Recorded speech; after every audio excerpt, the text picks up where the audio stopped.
নমস্কার বন্ধুরা, welcome to Rupa's food story চ্যানেলে আরও একটা নতুন রেসিপি নিয়ে হাজির হয়ে গেছি। আজকে করে দেখাবো পুর ভরা ঝামেলা ছাড়াই দারুণ স্বাদের আলুর পরোটা।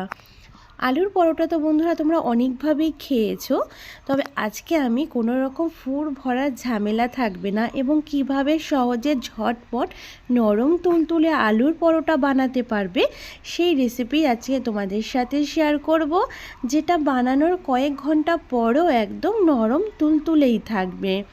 আর পরোটাগুলো এতটাই সফট নরম হয় যে ছোট থেকে বড় সবাই খেতে পারবে। আর দেখো, হাতে নিয়ে মুঠ করলেও পরোটাগুলো কিন্তু আবার একরকমই হয়ে যায়। চলো ঝটপট শুরু করে দিই আজকের রেসিপি। আলুর পরোটা বানানোর জন্য প্রথমে লাগছে সিদ্ধ আলু। তা আমি একটু বড় সাইজের দুটো আলু ভালো করে সেদ্ধ করে নিয়েছি। সেই সেদ্ধ করা আলুগুলোকেই ম্যাশার দিয়ে ম্যাশ করে নিচ্ছি। তোমরা চাইলে গ্রেট করেও নিতে পারো বা হাতেও খুব ভালো করে মেখে নিতে পারো। তা আলুটাকে ভালো করে মেখে নেবার পর আমি গ্যাসের মধ্যে একটা কড়াই বসিয়ে দিয়েছি। কড়াইটা গরম হয়ে গেলে দিয়ে দিয়েছি 2 টুকরো দারচিনি, 2টো এলাচ, 2টো লবঙ্গ। এই মশলাটাকে একটু ভেজে নেব। যেহেতু এই মশলাটা ভাজতে একটু সময় লাগে, তাই 2 থেকে 3 মিনিট এই মশলাটাকে আগে ভেজে নিতে হবে। একটু ভাজা হয়ে গেলে দিয়ে দিয়েছি ছোট চামচের 1 চামচ করে গোটা জিরে, গোটা ধনিয়া। এগুলোকে খুব ভালো করে ভেজে নেব। যতক্ষণ না পর্যন্ত এর থেকে একটা সুগন্ধ বেরোচ্ছে ততক্ষণ ভালো করে ভেজে নিতে হবে। আর এটাকে কিন্তু হাই হিটে একদম ভাজলে হবে না, খুব তাড়াতাড়ি পুড়ে যাবে। তাই মিডিয়াম ফ্লেমে রেখে ভালো করে নেড়ে চেড়ে মশলাটাকে ভেজে নিতে হবে। আর এই ভাজা মশলাটা ব্যবহার করলে আলুর পরোটার স্বাদ অনেক গুণ বেড়ে যাবে। আমি আজকে আলুর পরোটায় কোনো রকম পেঁয়াজ ব্যবহার করব না, তাই এই আলুর পরোটা তোমরা নিরামিষ আমিষ যে কোনো দিন বানিয়ে খেতে পারবে। মশলা ভাজা হয়ে গেছে, নামিয়ে গুঁড়ো করে নেব। এবার আলু মাখার মধ্যে দিয়ে দিলাম স্বাদ অনুযায়ী লবণ, দিয়ে দিয়েছি অল্প একটু পরিমাণ হলুদ গুঁড়ো, দিয়ে দিয়েছি একটু কাশ্মীরি লাল লঙ্কার গুঁড়ো, ভেজে গুঁড়ো করে রাখা ভাজা মশলা, সামান্য একটু চিনি আর ধনিয়া পাতা। এবার আমি সাথে অল্প অল্প করে ময়দা দেব আর একটা ডো মেখে নেব। এখানে কিন্তু ময়দার পরিমাণটা সঠিক বলা যাবে না, যতটা না ভালো করে মাখা হচ্ছে ততক্ষণ পর্যন্ত একটু একটু করে ময়দা দিয়ে একটা ডো তৈরি করে নিতে হবে।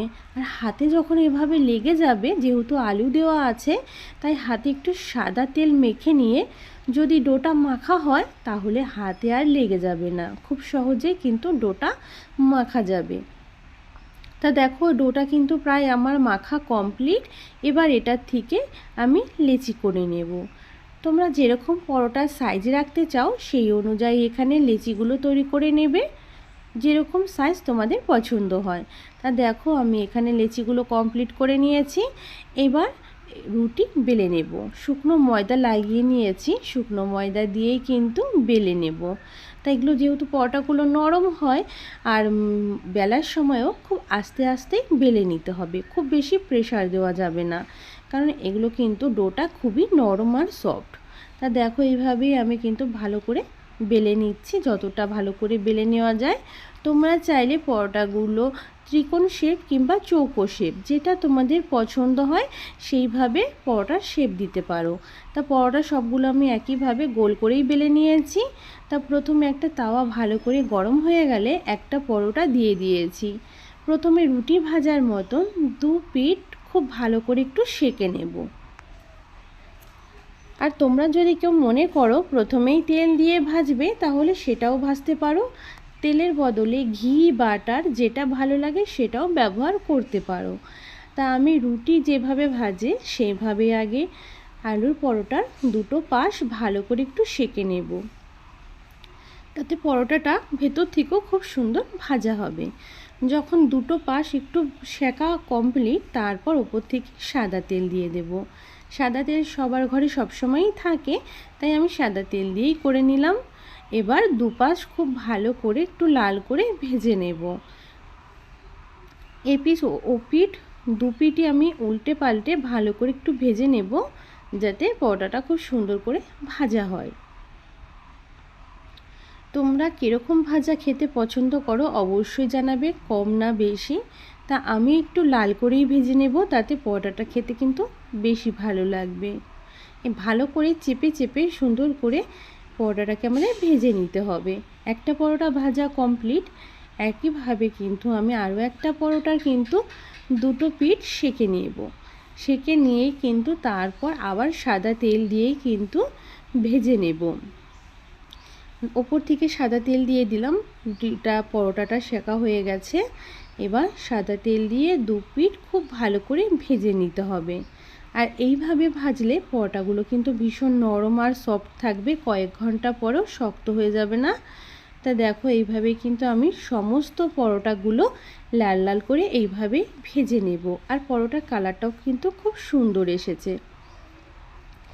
সবগুলো পরোটা আমার ভাজা কমপ্লিট হয়ে গেছে, আমি প্লেটে সার্ভ করে নিয়েছি। আর পরোটাগুলো দেখো কতটা সফট আর নরম, হাতে নিয়ে মুঠ করলেও কিন্তু এগুলো দেখো কতটা ভাজ করার পরেও দেখো একই রকম থাকছে। পরোটাগুলো কতটা সফট আর নরম হয়েছে তোমরা দেখে বুঝতেই পারছো। তোমরা চাইলে এটা বাচ্চাদের স্কুল, কলেজ বা অফিসের টিফিনেও কিন্তু এইভাবে ঝটপট আলুর পরোটা বানিয়ে দিতে পারো। আর বানানো কিন্তু ভীষণই সহজ। সমস্ত পরোটাগুলোই কিন্তু ভীষণই সফট আর নরম হয়েছে। প্রত্যেকটা পরোটাই খুব সুন্দর করে ভেজেও নিয়েছি। এই পরোটাগুলোর সাথে শুধুমাত্র একটু টমেটো সস হলেই আর কোনো কিছুর প্রয়োজন পড়ে না। এমনি এমনি কিন্তু খেয়ে নিতে খুব ভালো লাগে পরোটাগুলো। আর যদি হাতে সময় কম থাকে তাহলে এইভাবে টমেটো কেচাপ কিন্তু লাগিয়ে নিতে পারো পরোটার ওপরে। দেখবে ছোট থেকে বড় সবাই কিন্তু খুব খুব পছন্দ করে এবং খুশি হয়ে পরোটাগুলো খাবে। আর এইভাবে রোলের মতন করে যদি মুড়িয়ে দেওয়া যায় পরোটাগুলো, তাহলে তো ব্যাস আর কোনো কথাই নেই, সবাই কিন্তু খুব খুশি হবে। আর বাচ্চারা তো বিশেষ করে খুবই পছন্দ করে এইভাবে যদি রোল করে টমেটো কেচাপ দিয়ে পরোটাগুলো পেঁচিয়ে দেওয়া হয়, খুব পছন্দ করবে। তা আজকের এই আলুর পরোটা রেসিপি তোমাদের কাছে কতটা ভালো লেগেছে অবশ্যই আমাকে কমেন্ট করে জানাবে। যদি ভালো লাগে অবশ্যই একটা রেসিপিতে একটা লাইক করে দিও এবং এই রেসিপিটা আরও অন্যান্য বন্ধু, নিজেদের ফ্যামিলি বন্ধুর মাঝে একটু বেশি করে শেয়ার করে দেওয়ার অনুরোধ রইল। নতুন বন্ধু হয়ে আসলে অবশ্যই চ্যানেলটা সাবস্ক্রাইব করে নিও, বেল বাটনটা অল করে দিও নতুন নতুন রেসিপি দেখার জন্য। আর সেই ভিডিওর লিংক বা আপডেট সবার আগে তোমার কাছে পৌঁছে যাবে, তুমি খুব সহজেই দেখে নিতে পারবে। আজ তাহলে এই পর্যন্তই, দেখা হবে অন্য কোনো নতুন রেসিপির সাথে। ততক্ষণ পর্যন্ত তোমরা খুব ভালো থেকো, সুস্থ থেকো। এবং কয়েকদিন শরীরটা খারাপ থাকার জন্য ভিডিও আপলোড করতে পারিনি, আবার নতুন করে সব সময় ভিডিও আপলোড করব, সাথে থেকো।